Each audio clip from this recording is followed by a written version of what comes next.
We live in a society filled with division, suffering, challenges, exploitations, corruption, and a decline in confidence.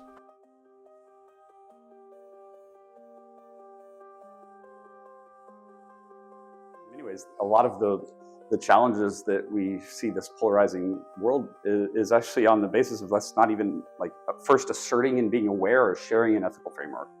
For me, I think that there's really a micro and a macro way that I think about ethics. And the first is that foundationally, I think that everything has to be what is our view of humanity? What do we view the worth of any individual human? And I personally believe that the foundation of ethics is what someone called the Imago Dei, or that we are all born in the image of our Creator. This is the foundation of the United States. And it's actually through that it really, everything else in terms of how we make decisions has a foundation that allows us to actually get on the same page. Because many of the decisions that we make are in today's world are actually ignoring that very core premise. For me, the framework is very simple. It is, are we telling the truth? Are we advocating the truth? And is the truth helping people that needs to be helped?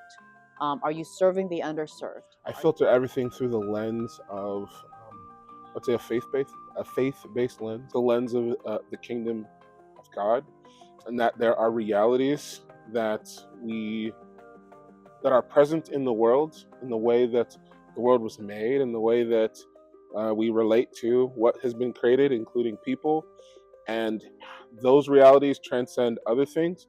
And so those are like the first fruits, the first things to consider. But there's a lot of places where that frame is a guide, but it's not like it's not a dictation it's not explicit as to what you're supposed to do. And so when you have that framework to say, well, how does this affect the kingdom? How does this affect how I see every other person, right? How does it affect, the institutions we build and those kinds of things? So I think it's like having rose-colored glasses, but you're thinking about everything through that.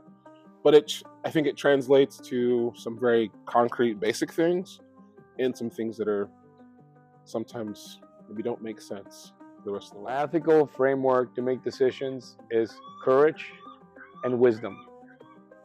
And the reason why is because in today's world, we are facing with tremendous dilemmas, such as the evolution of AI, the inequality that we're facing, and also climate change, which are huge challenges logistically, and we do need solutions.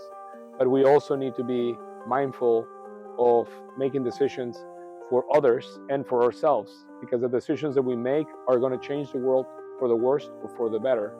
And we need to be not only, looking at how to change those things on a pragmatic way, but also the decisions that we make have to be ethical and be mindful for the way that our lives and the lives of others are going to be affected by.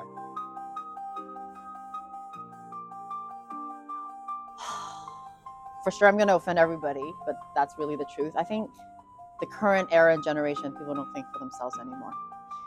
And when people don't really think for themselves and they rather rely on influencers, people they read in the media, or just blindly following the most attention-seeking rhetoric, when people you cannot rely on them to think for themselves, then you need to take action that is as loud and as convincing as the noise and the misinformation. So if the bully is this loud, this strong, then you need to be this loud, this strong if you want to carry out justice and influence people for positive life transformation. And this era, there's no era as chaotic as this. There's no era as farcical as this.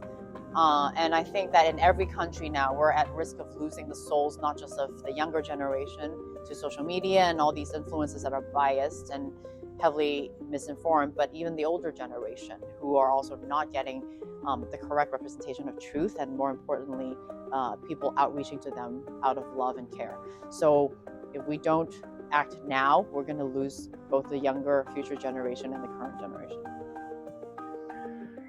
The reason why we need to deal with the dilemmas that we're facing today is because the decisions that we make are going to affect the way we live today and the way that other people live.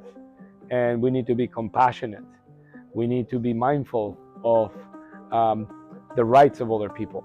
And if we don't really have ethics, or we don't have a way of moral compass, we run into the danger that our ego and our self appetite to please ourselves will end up harming not just our own lives, but the lives of others. Because when you think about ethical dilemmas, not addressing them is a way to address them. And so not addressing ethical dilemmas is essentially giving other people the avenue, the license, and the authority to address them for us.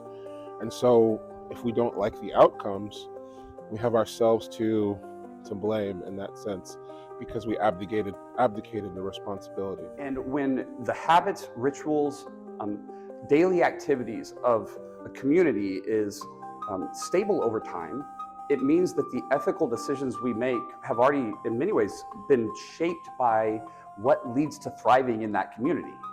But with technology, the way that it has accelerated, and we see it by every measure, think of it in terms of like the compression of time, the period by which we have to account for new variables has exponentially risen. And that isn't just even in the last 100 years, it is in the last 100 years, but in the last 5 years. And we're seeing it more faster and faster and faster. And why right now this is so important is because if we're not careful, we'll look and see everything new, and we'll be basing decisions based on short-term, like, does this win the day of the political moment? We'll base it on trends moving forward or the most recent data, and all of that is an untethered view of how to make decisions. The decisions are not foundationally driven by what is the long-term, what decisions long-term will lead to and maximize human thriving. And I think that's core. I also mentioned that there's a micro and a macro view of ethics. And I think this is really critical because we often distort or misunderstand these. On a micro level, I make decisions about how I care for people based on compassion and that person's individual story and the journey they've been on. And in every situation, I want to operate with humility. I want to operate with compassion. I want to operate with understanding. I want to fundamentally operate with love. Love doesn't mean telling them what they want to hear. It means telling them what actually will ensure that they can thrive. But that micro level, if we actually apply that on a macro level, what we often can end up doing is caring for individuals and in the process causing everyone to suffer. And so there's the macro level of ethics, which must be asking different questions. And the question can't be, how does this person feel? The question has to be, how as a society are the decisions and the levers that are being pulled driving us towards either thriving or towards ultimately devastation and destruction. And we're seeing many times where the micro decisions of ethics are the only thing that are elevated without a real understanding of the long-term view of the consequences of these types of decisions. So I'm very much thinking in terms from a macro level, what actually does a society need in order? What are the things that a society needs to incentivize and disincentivize in order to create an environment that allows people to individually make decisions on their own freedom, and even more, that the social incentives align with the things that will lead to less people in suffering and more people in thriving. If we're not careful, we will miss that there have been thousands of years of ancient traditions that actually understand not maybe what current technology is doing, but they do understand a whole lot more about humanity. And in fact, in many places, they had the environment that could cultivate the type of wisdom that we desperately need now. So I would just say, you can't have an ethical framework that doesn't understand what has led to human flourishing throughout all of history. And you can't ignore and claim all ideas are equal and all cultures have developed equally. We have to look and say, what are we aiming towards long term? And we have to look backwards and say, what has actually led to that in the past? I mean, ethics seems like this kind of aloof word. What ethic really means is that you love and care for people and you do the right thing for them. That's it. Let's not make it a rule-based checkbox set of actions. Let's think for the living piece of flesh in front of you every time. Are we doing what's in their best interest? Are we getting to know them? Are we thinking for them? Are we serving them? I think if we do that, ethics seems less daunting and less boring. It becomes more relevant and heartwarming and life-giving.